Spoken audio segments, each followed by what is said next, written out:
Maka ya udah tuh ya, akhirnya kebeli ya. Kadang orang beli juga, buat apa sih mah beli gamis lagi? Barangkali ada undangan pak. Ternyata 5 tahun gak ada yang ngondang-ngondang. Ya udah, kadang baru ketemu baju itu bisa lama loh, namanya lemari penuh ya. Baru ketemu baju, ini baju yang waktu itu dicobain udah gak muat, kan udah bahagia ya. Waktu beli dulu adiknya masih 2 SMP, sekarang SMA. Dipakai sama dia sampai usang. Berarti rezeki kakaknya atau rezeki adiknya? Udah, kita ngaku itu kan punya saya, adanya di lemari saya, nggak boleh seorang pun pakai tanpa seizin saya.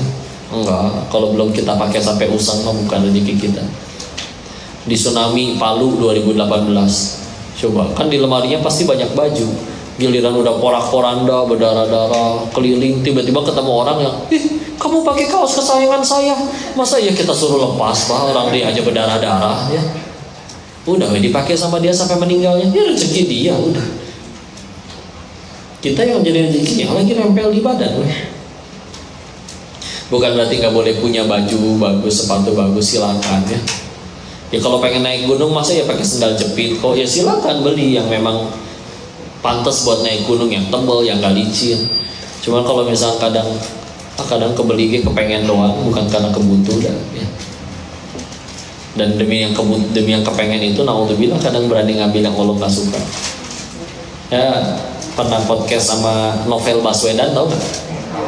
Penyidik KPK yang disiram air keras. Dia pernah bilang kayak gini, 95% koruptor yang dia tangkap, nggak cuma yang dia tangkap, adalah awal muasalnya adalah ada satu mulut di rumahnya yang nggak pernah kenyang, minta terus. Nih saya laki-laki ini ya, saya bismillah ini orang-orang soleh nih laki-laki. Oh yakin nih kalian, kita laki-laki pak, siap nggak pak di luar dibanting kayak gimana aja, yang penting anak istri di rumah terpenuhi, siap? Iya. Coba bayangin, hari ini indah luar biasa, atasan memuji, bawahan mengagumi, pelanggan balik lagi, duit dapat banyak. Kalau misalkan jualan ya lagi laris, bawa ke rumah, ini mah dapat duit banyak. Istri malah berkata, pak, yang benar aja dong, lihat tuh tetangga kita, dia tuh bawahan kamu, masa mobilnya bagusan dia? Pikir dong, pikir. Bagus gak acting saya? Saya ngambilnya dari film Azab loh teh. Kalian tahu kan endingnya kayak gimana, perempuan kayak gitu ya. Yuk bismillah pak, kita siapkan pak mau dibanting kayak gimana. Tapi kalau udah yang di rumah nyap-nyap, aduh pak. Atau dibalik deh, hari ini begitu ya Allah, kurang, lagi nggak enak, atasan marahin, pelanggan pada marah-marah. Bismillah pak, laki-laki pak bisa tenang cuma ketika ingat bahwa setidaknya ada satu wanita yang akan selalu tetap dukung aku, istri di rumah. Wah, nyampe rumah udah disambut suami, disambut istri, istrinya malah kayak tadi, ruksat itu asli, ruksat.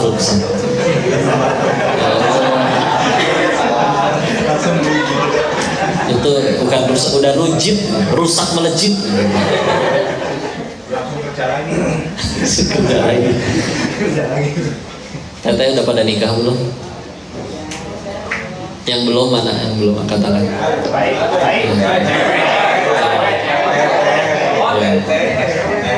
Yang lain berarti udah nikah ya. Yang belum nikah, ya tenang ya, saya bukan pengen nafkahin, bukan. Ini buat para wanita ya. Ucapkan ini nanti ke suaminya ya. Suami sendiri tapi jangan suami orang ya. Papa, terserah sih manggilnya apa. Kalau misalkan kalian dipanggil istri, berarti kalian manggil suami, ada apa su? Suami, jangan son-son dulu dong. Ya, bilang kayak gini, wahai suamiku. Ini ucapan wanita-wanita soleh terdahulu ya pada suaminya. Wahai suamiku, kami itu istri dan anak-anak kami tahan pahitnya kelaparan. Yang kami tidak tahan adalah panasnya api neraka. Maka jangan sekali-kali kamu pulang bawa yang haram ke rumah ini. Tuh. Cewek gak ada yang bilang Masya Allah ya, tapi bagi laki-laki Masya Allah. Iya, bagi kalian mungkin itu ucapan gak ngepek. Bagi laki-laki, coba kan ini misalkan, ya Allah kerjaan target gak tercapai, dagangan lagi tipis, misalkan, udah takut, udah panik, dirinya pun lapar, tapi lebih nyakitin lagi kalau mikirin orang yang dia sayang lapar. Nyampe rumah udah dalam keadaan sedih, tahu-tahu istri malah berkata sambil meluk, gak apa-apa papa, yang penting ini halal kan, kami tahan kok kalau sekedar lapar. Yang kami gak tahan kalau adalah panasnya api neraka. Selagi ini kita halal, kita nikmatin sama-sama yuk. Udah gak apa-apa. Oh, mau bapak keker tatoan kayak gimana tersungkur gitu. Bener lah. Sok nikmat apa lagi yang lebih mahal daripada istri yang bersyukur, Punten ya, ciri akhir zaman kata Nabi itu nanti 50 kelahiran, 50-50-nya perempuan, lelaki satu. Jadi akan ada harinya nanti sensus penduduk itu 1:50. Coba, udah ceweknya 50, lelakinya 1, gak suka sama cewek lagi.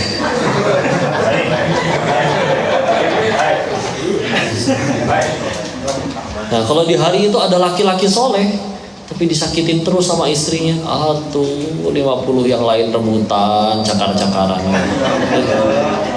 Sing akurat tuh lah ya. Kalian teh saling mendukung satu sama lain, sama pasangan ya.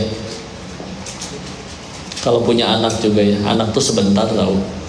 Paling kalau dia cantik, bisa menjaga diri, umur 22 udah dinikahin oleh orang atas nama syariat, dibawa sama suami. Kalau laki-laki udah kuat, udah bisa jadi laki-laki bertanggung jawab, tahu-tahu umur 25 udah harus bertanggung jawab atas istrinya. Yang di rumah kira tinggal siapa? Udah duaan, kakek sama nenek. Dulu sama-sama muda, sekarang udah menua bersama, sama-sama kakek nenek. Paling cuma ngarep anak cucu pada inget main ke rumah. Nah, kalau sama-sama istri testing akur, kita kan cuman tinggal duaan lagi nanti. Bahkan atas nama syariat kita harus rela ini anak begitu udah jadi orang hebat, gaji pertamanya malah harus untuk istri, ya nggak apa-apa. Nah, namanya orang tua mah tuh ngarep apa sih? Dia sing akur, ya. Na'udzubillah kalau sampai yang tadi ya, ternyata ya ini mah menurut orang KPK ya, korupsi itu ternyata gitu, dari mulut-mulut yang nggak pernah puas di rumah. Maka itu dia ya. Yang kedua tadi yang dikenakan jadi usang. Yang ketiga yang diinfakkan di jalan Allah. Misalkan ada orang nabung 1 miliar untuk beli mobil mewah. Ada mobil mewah, ada mobil biru. Kan itu biru ya.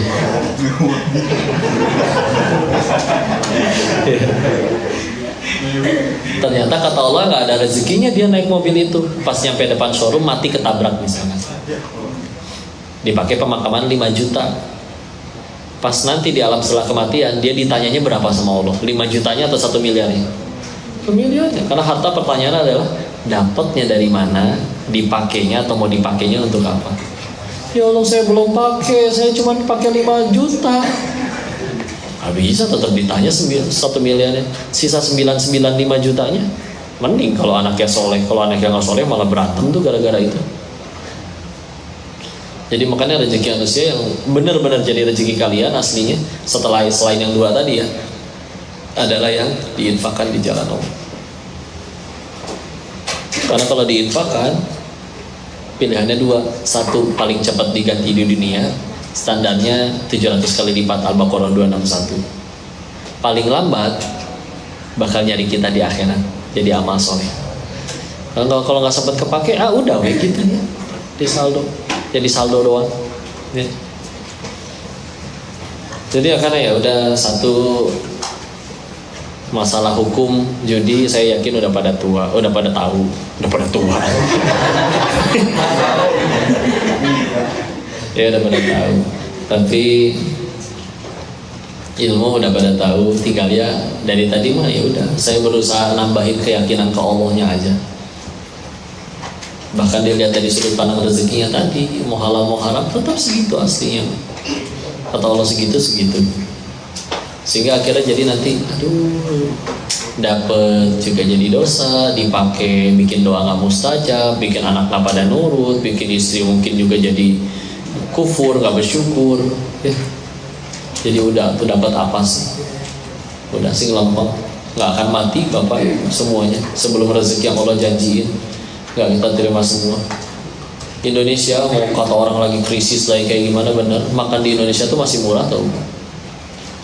Kalau nanti ada waktunya atas izin Allah kalian pergi keluar negeri, ya ke Arab, ya ke Hongkong, satu porsi makanan teh mahal. Ada kalau kita rupiahin tuh paling murahnya 48.000. Kalau di kita kan punten masih dapat warteg 15.000 ya. 10.000 juga ada, Padang 10.000-an udah suka ada kalau di Bogor. Ya. Kita makan yang penting banyakin nasi ya. Penting kenyang ya. Banyakin kuah. Tapi murah untuk hidup di Indonesia ya. Jadi cukup aslinya kalau buat hidup, yang repot tadi kan, buat ya gengsi, ya gaya hidup dan lain-lain. Ada bisnis. Bukan nggak boleh kaya, cuman kalau kita salah fokus ngerasa bahagia dari situ ya kan, pertanyaannya nanti duit itu bukan saldonya berapa, tapi dapatnya dari mana, dipakainya untuk apa ya. Kalian pengen viral boleh silakan, tapi juga viral meninggal nggak akan ditanya followersnya berapa, enggak, ditanyanya kamu ngajarin apa ke followers kamu. Selagi jadi yang konten kebaikan, alhamdulillah. Ya pintu surga 8, tapi pintu surga buat yang centang biru kan belum ada. Orangnya tahu tuh, follower 200.000, yang komen 2 beli ya. Mengundang kejulitan batur. Udah ya. Apalagi Allah dan malaikatnya nggak bisa ditipeng ya. Udah tenang aja, yakin sama Allah. Faman yatawakkal 'ala Allahi fahuwa hasbuh ya. Dari surat ke-65 At-Talaq ayat 2 dan 3 nya. Faman yattaqillaha yaj'al lahu makhraja wa yarzuqhu min haitsu la yahtasib. Allah akan berikan, barang siapa bertawakal kepada Allah, Allah berikan jalan rezeki, jalan keluar dari arah yang tidak diduga-duga, dan Allah akan memberinya rezeki dari jalan yang tidak disangka-sangka. Ya.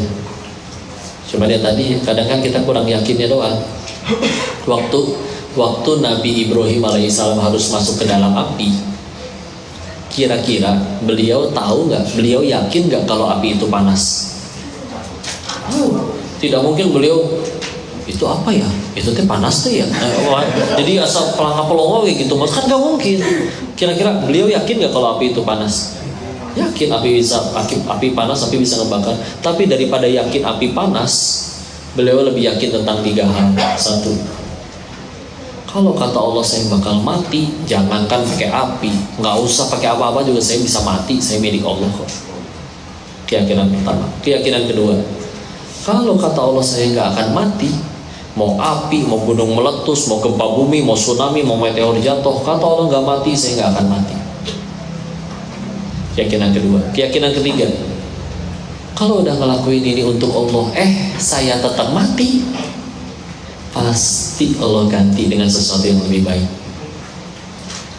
Beliau lebih yakin tentang 3 hal itu daripada yakin api itu panas. Maka bismillah, hasbunallah wa ni'mal wakil, ni'mal maula wa ni'mal nasir. Allah jadikan api dingin untuknya.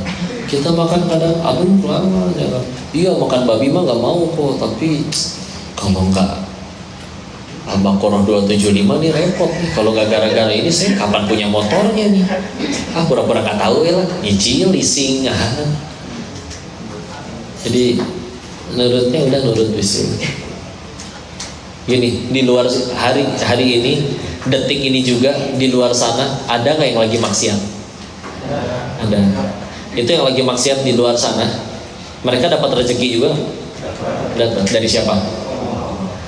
Tentu kalau kalian udah nurut sama Allah, yang di luar aja tetap ada yang dapat rezeki, Allah tetap kasih rezeki. Kalian udah nurut sama Allah, Allah malah jadi pelit gitu ke kalian? Mustahil. Asa nggak masuk akal. Dekat sama yang punya toko roti aja kenyang makan roti, apalagi dekat sama yang punya dunia. Kita tanya aja kali ragu kalau ya. Padahal ini ada orang datang ke rumah kalian mau ngutang, tapi kaliannya diraguin, Pak saya teh sebetulnya perlu duit nih 10 juta, tapi ngelihat tampang bapak kayak nggak ada duitnya, kayak nggak pantas kayak kamu gitu. Coba kira-kira dipinjemin apa diusir? Usir.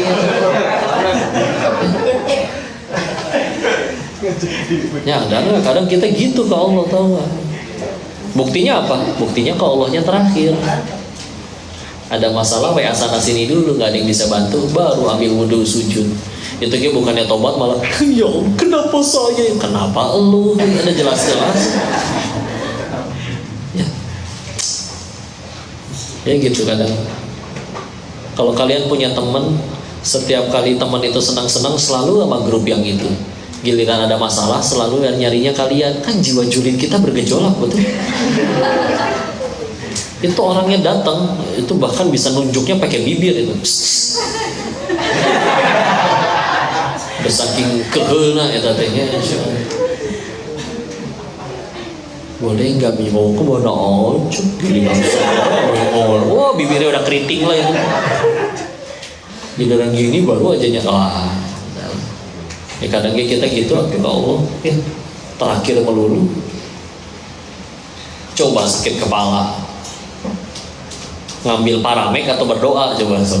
Paramek begitu sembuh, emang dahsyat dia obat. Enggak lah itu sama. Hati-hati.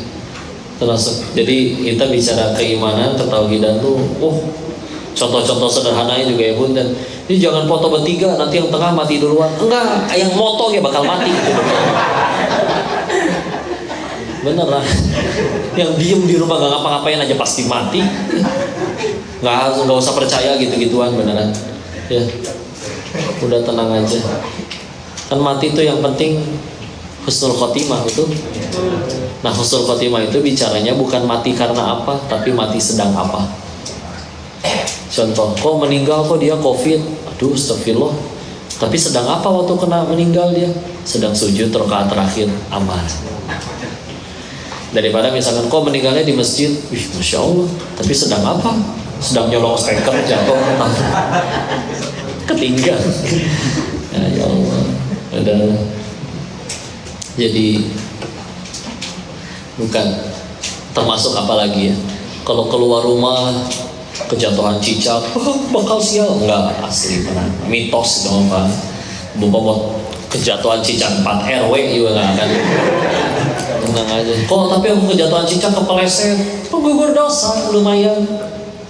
Ya, coba lihat para nabi segitu solehnya, sekedar lelah dakwahin umatnya, dimakan ikan paus, kita dicakar kucing enggak. Ya. Tapi saya jadi jatuh, jadi nggak jadi berangkat. Kalau jadi berangkat mungkin kelindes truk, ya. Nggak ada yang tahu. Diselamatin jadi dibikin kepleset di depan, paling cuma terkilir kelingkingnya, yang nggak parah atau nggak gimana. Udah nggak percaya.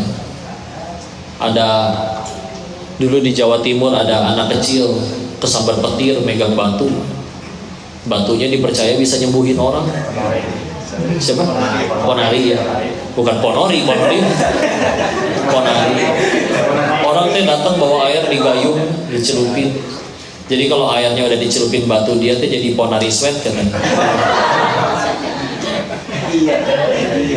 Ada iya. Enggak ya. Sama itu juga jangan percaya. Alhamdulillah. Oh, tahu kisah Mang Yana? Nggak tahu, saya ulang ya. Ini kita ambil hikmahnya aja. Ada orang namanya Mang Yana. Dia naik motor ke Cadas Pangeran Sumedang. Itu daerahnya kelak-kelok jurang ya. Sambil WA istrinya, kayaknya aku diikutin orang. Kalau nanti nggak balas lagi, mungkin terjadi sesuatu. Tiba-tiba tadinya contreng biru 2, tanda terkirim, sekarang cuma contreng 1 nggak masuk. Wah, hilang. Dikejar sama istrinya. Motornya ada Pak pinggir jalan. Si Mang Yananya langsung itu banyak dukun siaran langsung di situ. Iya, dukun-dukun pada datang live. Siapa kamu? Aing Orai Koneng. Tahu dulu, tahu nggak si Mang Yana kemana? Diculik ku Aing. Datang dukun yang lain beda lagi. Aing biawak hejo. Itu dukun pada live ramai, Masya Allah. 3 hari kemudian si Mang Yananya muncul di Polsek Cirebon. Ditanya ke polisi, kamu yang dimakan Orai Koneng? Orai Koneng kamu kenapa atuh hilang? Saya banyak utang, jadi kabur. Tapi udah punten Pak, ongkosnya habis. Boleh gak pinjam uang buat pulang kampung halaman? Oh bukan dimakan oleh koneng apa saya dikejar tukang utang. Wah, dukun se-Jawa Barat kena prank ya sama Mas. Udah ya jangan percaya gitu-gituan ya. Alhamdulillah. Karena ya udah tuh Tuhan kita teh Allah, bukan dewa Zeus ya. Yang ketawa. Maka ya udah saya cuma bisa dibilang hukumnya udah pada tahu, dibilang efek sampingnya pasti di sekeliling ada orang yang hancur gara-gara judi. Jadi udah tinggal ya dikuatin keyakinannya ke Allah doang aja, udah bisa, jangan sentuh sama sekali ya. Oke. Nah, saya sisain waktu untuk diskusi atau tanya jawab, atau barangkali saya ada salah menyampaikan tolong dikoreksi ya. Kembalikan dulu kepada Fadl Ustaz. Ya, alhamdulillah sedikit dan banyaknya beliau sudah menyampaikan yang berkaitan dengan tema pada hari ini. Baik, sesi berikutnya adalah tanya jawab. Mungkin dari pertama bisa langsung Pak Fadli mungkin ada pertanyaan. Atau mungkin dari rekan-rekan yang lain. Silakan yang ingin bertanya.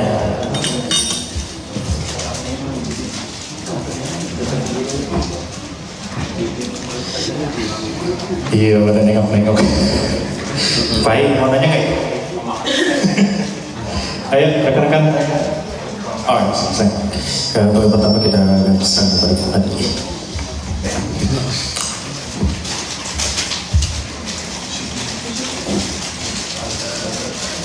Bismillahirrahmanirrahim. Assalamualaikum warahmatullahi wabarakatuh. Waalaikumsalam warahmatullahi wabarakatuh. Izin bertanya ya, Kok. Ya. Mungkin kalimatnya agak berantakan karena saya coba nanya spontan apa yang ada di pikiran. Ya. Kalau rezeki tiap orang sudah diatur atau dijatah, ketika kita misalkan melakukan sebuah usaha atau pekerjaan, nah, terus gagal, terus kita coba lagi, gagal lagi, nah, kapan kita bisa tahu bahwa ini ganti pekerjaan, ganti usaha, atau terus di situ aja? Karena kan ada yang bilang coba terus pasti lama-lama akan berhasil. Tapi ada juga yang bilang ya mungkin bukan di situ rezekinya, coba di tempat lain gitu. Iya. Nah ini kan berkaitan dengan pekerjaan atau usaha gitu ya, Kok. Nah itu kapan kita tahu bahwa udah kita fokus di situ aja terus, atau kita ganti yang lain gitu? Iya. Mungkin segitu aja. Terima kasih banyak. Assalamualaikum warahmatullahi wabarakatuh. Waalaikumsalam. Baik, bismillah ya. Bahkan pernah ada tukang kaos kaki ditanya kayak gini. Tukang kaos kaki ditanya, Pak berapa Pak? 10.000. Modalnya berapa Pak? Modalnya 8.000. Masya Allah, cuannya cuma 2.000 Pak. Iya. Tiba-tiba diceletukin orang, Pak, mau kaya mah jangan jualan kaos kaki, mendingan Bapak jadi koruptor timah, gitu. Dijawab sama si bapaknya, saya kan dagangnya sukses bukan ketika jadi kaya, tapi ketika kaos kaki saya dibeli oleh saudari saya sesama muslimah, dipakai buat nyempurnain untuk auratnya, kebagian pahala jariahnya, sukses. Memang kalau kita bicara duit Pak, ada satu tembok yang lawannya takdir soalnya. Ada yang gak ngapa-ngapain dapat duit juga ada, entah waris entah gimana, terlepas halal haramnya ya. Ada juga emang yang mentok. Maka kan pertanyaannya, kok kalau semua hal Allah yang nentuin, atau ngapain kita ikhtiar? Yang jualan di depan ngapain? Atau Bapak nawar-nawarin ke orang, bahkan bersopan-sopan. Kalau yang nentuin orang itu beli atau enggak kan Allah. Kata Allah beli, kita nggak nawarin juga dia datang tuh beli sendiri. Atau dokter di UGD diledek sama pasiennya, dokter ngapain kesini? Kalau kata Allah saya sembuh, dokter nggak datang juga saya sembuh dong. Ngapain dokter ke UGD? Kita semua ngelakuin itu semua. Ini biar nggak kecewa nih. Maka tujuan paling utamanya adalah kita tetap ikhtiar meskipun semuanya Allah yang nentuin, agar jadi amal soleh. bangkrut, duitnya hilang, mungkin menyakitkan. Tapi kalau disuruh pilih, aslinya kan kita cuma ngumpulin itu Pak, daripada misalkan ya seumur hidup seluruh kepengen selalu terjadi, selalu terkabul, tapi nggak ada satupun ucapan, tindakan, perbuatan, aktivitas yang jadi pahala, jadi amal soleh. Meninggal berarti bawa apa? Pegel di dunianya, capek doang, bak-bak. Dapat hartanya, dapat gelarnya, dapat jabatannya, tapi kan gak laku gituan mah di sono di alam setelah mati. Dibandingin saat misal ada orang yang seumur hidup lebih sering gak dikabul doanya, tapi tiap ngomong, berucap, bertindak, berbuat, berkegiatan, beraktivitas, semuanya jadi pahala, jadi amal soleh. Meninggal bisa jadi dia yang paling banyak bekalnya di hadapan Allah.